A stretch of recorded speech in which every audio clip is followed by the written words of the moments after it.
Watching out for you. This is NewsWatch 12 Breaking News. We are starting tonight with breaking news as tonight President Joe Biden has pardoned his son Hunter Biden, who was convicted on federal gun charges and is due for sentencing in just 11 days. Thank you for joining me for NewsWatch 12 at 5. I'm Samantha Cadera.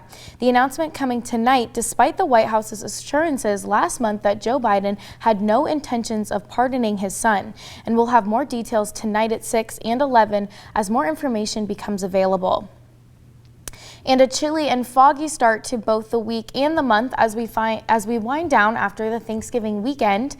And as we start off December, we were welcomed with a little bit of snow on our weather patio just this morning. Let's turn it over to Stormwatch 12 Chief Meteorologist Matt Hoffman to tell us more about what to expect tonight. Now, your first forecast with Chief Meteorologist Matt Hoffman. We'll see mostly to partly cloudy skies tonight, some denser clouds and fog in the valleys for tonight, down to about 32 in Medford, 42 in Brookings, and 22 degrees in Klamath Falls. Freezing fog could be a concern as well, especially in east side valleys. As we head into your Monday, I do expect clouds and fog to break up for most spots as we go throughout the day. Clouds and fog could be a bit less stubborn in our west side and east side valleys, allowing for some milder temperatures. 52 in Medford, 46 in Klamath Falls. But again, if some of those clouds are stubborn, temperatures will be colder than what's advertised. Your travel forecast looks very quiet as we head into the work week, staying dry, but we'll let you know when we could see the return of some wet weather in the extended forecast coming up in just a bit.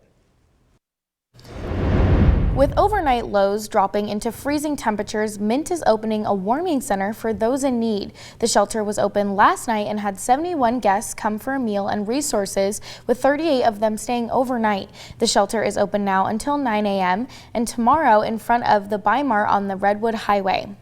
And we are just a week away from the 33rd Annual Festival of Trees. NewsWatch 12's Rocky Walker got to watch as the dozens of trees were getting set up for this holiday staple for a cause. Take a look. All of our designers are volunteers. They're community members who are passionate about Christmas and creating beautiful designs, and we are so thankful for them because without them, festival would not exist. More than 100 people came to prepare the more than 60 decorated trees that make up the Providence Festival of Trees, adding their own sense of glam and style into what theme they choose.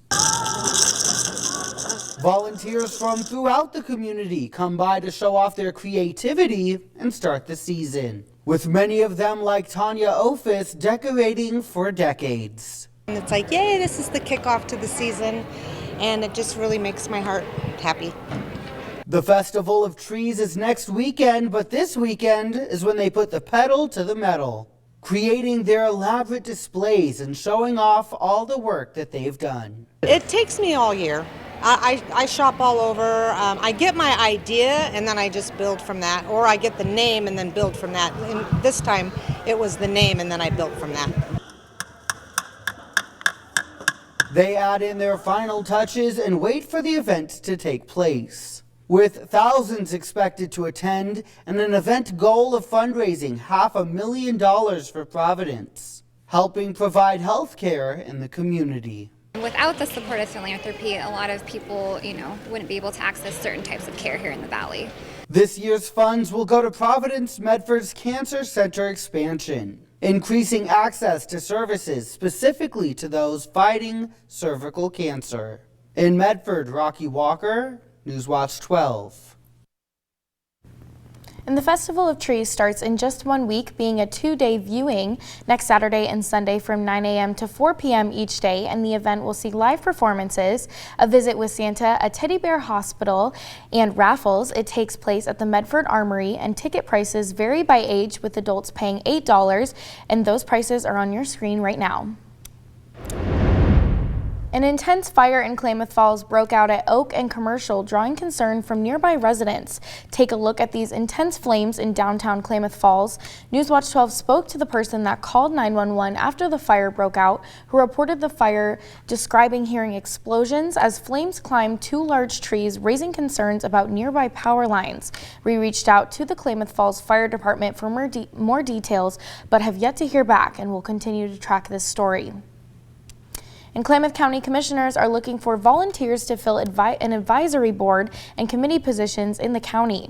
There are 11 boards and committees with at least one open position, and a link to applications and positions is on our website, kdrv.com, and applications are due on December 15th, and commissioners say this is a unique opportunity to help Klamath County moving forward. And the Oregon Department of Fish and Wildlife warns that it's bear season, and your trash may be as tempting as a Thanksgiving feast. Bears are on their annual fall feeding binge, seeking calories before winter. To keep bears, pets, and people safe, use bear-resistant trash cans, take out trash on pickup mornings, and remove attractants like fallen fruit, bird feeders, and pet food.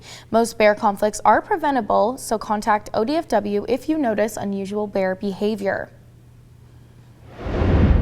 And if you missed out on this weekend's festivities in Ashland and Jacksonville, you have another chance on Saturday as the city of Medford joins in on the holiday spirit, and they're having their Winter Lights Festival in Pear Blossom Park. The festival will have food trucks, photo opportunities with Santa, Buddy the Elf, and the Grinch. The candy cane hunt starts at 5, and it's followed by the Christmas tree lighting and fireworks.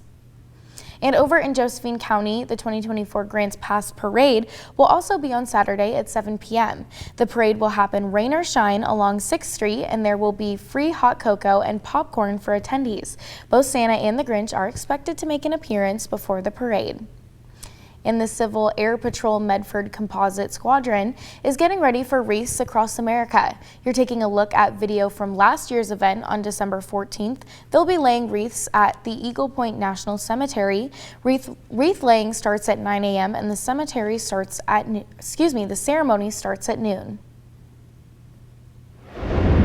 And with the holiday season in full swing, we're tracking festive events throughout Southern Oregon and Northern California. You can find where you can join in on the holiday cheer, and you can head to our website, kdrv.com, for a list of upcoming events in several counties.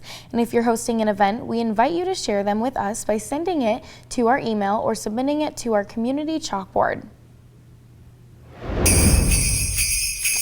And here at NewsWatch 12, we're getting ready for Christmas. We're teaming up again this year with U.S. Cellular and Grange Co-op for our annual holiday toy drive, and we're asking for community support to help provide toys for children in need. Unwrapped gifts can be dropped off at any U.S. Cellular or Grange Co-op location in Jackson, Josephine, Curry, Klamath, and Siskiyou counties.